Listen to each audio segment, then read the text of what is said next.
Hello बच्चों की हालचाल। तो सबसे पहले तो मैं आप सबका स्वागत हूँ आप सबके अपने यूट्यूब चैनल में। तो आज की वीडियो आप सबके लिए काफी यूजफुल होने वाली है, बिकॉज आपको पता है कि मोस्ट ऑफ द स्टूडेंट्स के हाफ ईयरली एग्जाम खत्म हो गए हैं और आपको भी पता है कि आपने अपने हाफ ईयरली एग्जाम में कैसा परफॉर्म किया है।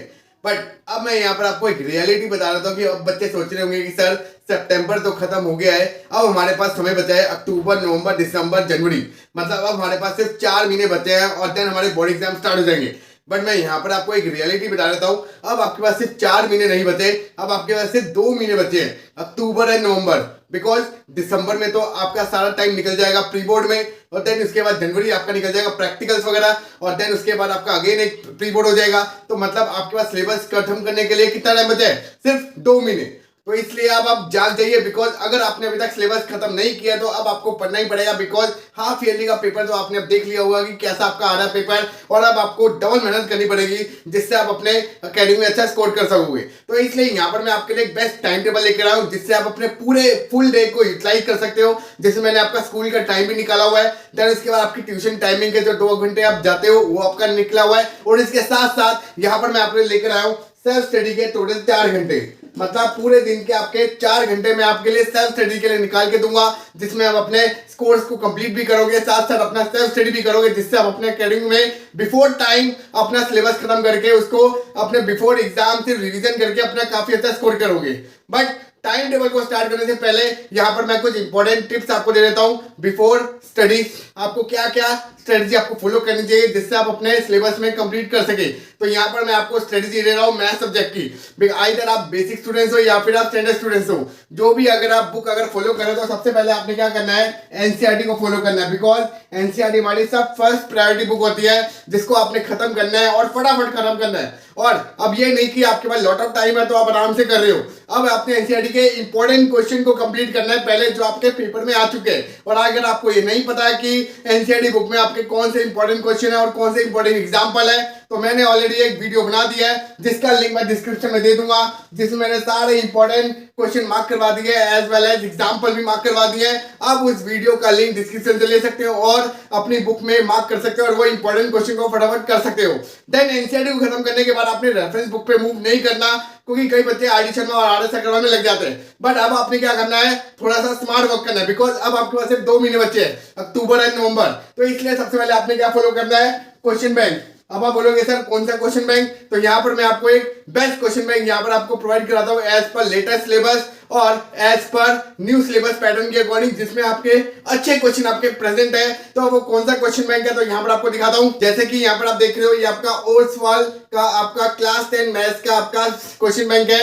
ये आपका according to the latest pattern के अकॉर्डिंग बना गया है। तो आप अगर आप कोई क्वेश्चन बैंक फॉलो करना सोच रहे हो या फिर अगर आपने अभी तक नहीं लिया है तो आप इसी क्वेश्चन बैंक को लीजिए और अपने सारे कॉम्पिटेंसी बेस्ड क्वेश्चन और अपने reasoning question, very short answer type question, long answer type question, case study based question, वो सारे इस बुक में आपको मिल जाएंगे। और लॉट ऑफ क्वेश्चन आपको मिल जाएंगे जो अगर आपके हाफ ईयरली में भी रिपीट होंगे तो वो क्वेश्चन आपको इस बुक में आपको 101% दिखेंगे।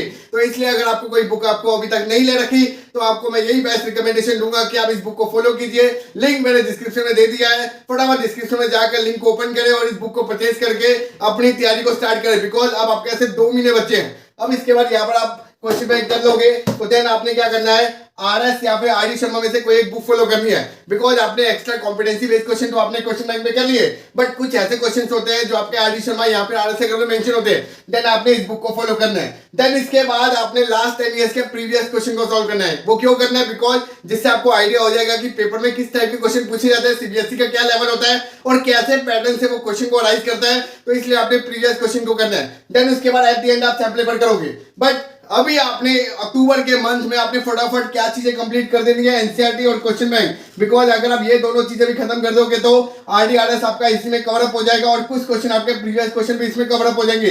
तो इसलिए इसका आपका 50-50% काम तो आपका क्वेश्चन बैंक ही खत्म कर देगा।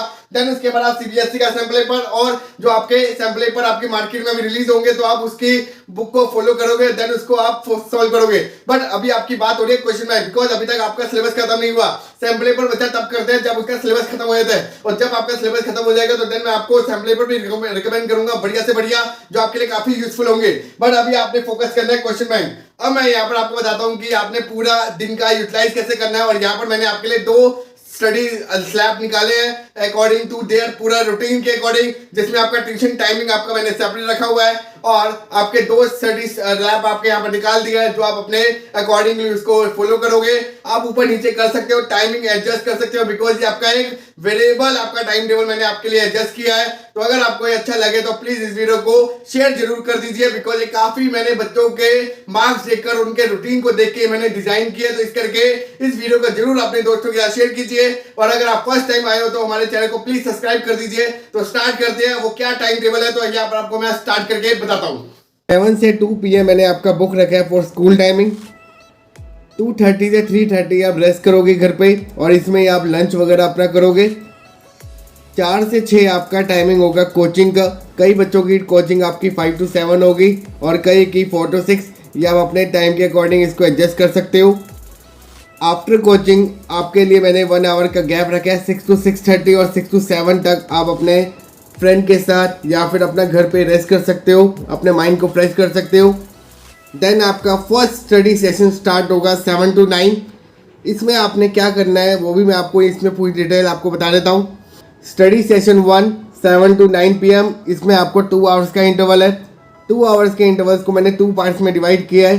1 आवर 1 आवर 1 आवर में आप क्या कर सकते हो, मैथ्स कर सकते हो या फिर साइंस, और जो अनदर 1 आवर है उसमें आप अपना स्कूल का होमवर्क कर सकते हो या फिर ट्यूशन की असाइनमेंट कंप्लीट कर सकते हो। देन 9 to 10 आपका मैंने डिनर ब्रेक रखा है। अगर आपका डिनर हाफ एन आवर में हो जाता है तो वो हाफ एन आवर आप अपना स्टडी सेशन 2 में ऐड कर दोगे। अदरवाइज 9 to 10 1 आवर का आपका पूरा मैंने ब्रेक रख दिया है, डिनर ब्रेक। इसमें आप अपने माइंड को फ्रेश भी कर सकते हो, अपना डिनर कर सकते हो विद फैमिली। और देन उसके बाद आपका स्टडी सेशन 2 स्टार्ट हो जाएगा from 10 to 12 AM। Study session 2 आपका 2 आवर्स का है, उसको भी मैंने 2 पार्ट्स में डिवाइड किया है, 1 आवर 1 आवर। और अगेन 1 आवर को ही मैंने 2 पार्ट्स में डिवाइड कर दिया, half an hour half an hour. Half an hour में आप इंग्लिश के कोई भी चैप्टर आप जो आपके स्कूल में चल रहा है उसको आप रीड करोगे और उसके इंपॉर्टेंट पॉइंट्स को आप मार्क करोगे। अदरवाइज आप इसके ग्रामर की प्रैक्टिस करोगे। जो आपका अनदर हाफ एन आवर है उसमें आप SST कर सकते हो, या फिर अगर आपके पास हिंदी है तो हिंदी आप पढ़ सकते हो, या फिर कोई और आपके पास एडिशनल सब्जेक्ट हो उसको आप स्टडी करोगे। जो आपका नेक्स्ट 1 आवर है उसमें आप अगेन मैथ्स की प्रैक्टिस कर सकते हो, साइंस की प्रैक्टिस कर सकते हो। साइंस के अगर आपने पहले सेशन 1 में अगर आपने फिजिक्स करी है तो देन इसमें आप केमिस्ट्री को ऐड कर सकते हो। अदरवाइज यहाँ पर आपका SST पूरा कंप्लीट नहीं हुआ तो आप पूरा 1 आवर SST में आप अपने चैप्टर्स को कंप्लीट कर सकते हो। स्टडी सेशन 2 के बाद 12 बजे आप सो जाओगे, बिकॉज 7 बजे आपका स्कूल है तो आपको 6 घंटे की नींद तो चाहिए, तो इस करके आपको 6 बजे उठना है, तो आप 12 बजे सो जाओगे। कई बच्चे लेट नाइट वाले भी होते हैं तो इस करके उनके लिए मैंने 1 आवर एक्स्ट्रा दिया है कि जो रात को पढ़ना पसंद करते हैं। तो 12 से 1 अगर आप स्टडी सेशन 2 10 से 12 कर रहे हो तो 1 आवर उसमें ऐड कर सकते हो और आप 3 घंटे का स्टडी सेशन कर सकते हो, जिसमें आप जो 1 आवर आपका जो एक्स्ट्रा मैंने इसमें रखा है तो उसमें आप अपने नोट्स बना सकते हो, या फिर आप अगर साइंस के अगर पढ़ रहे हो तो उसके आप अपने बेस्ट नोट्स बना सकते हो फॉर रिवीजन पर्पस के लिए बिफोर एग्जाम। तो इसमें आप अपनी स्टडी सेशन को ऐसे मैनेज कर सकते हो अपने टाइम के अकॉर्डिंग।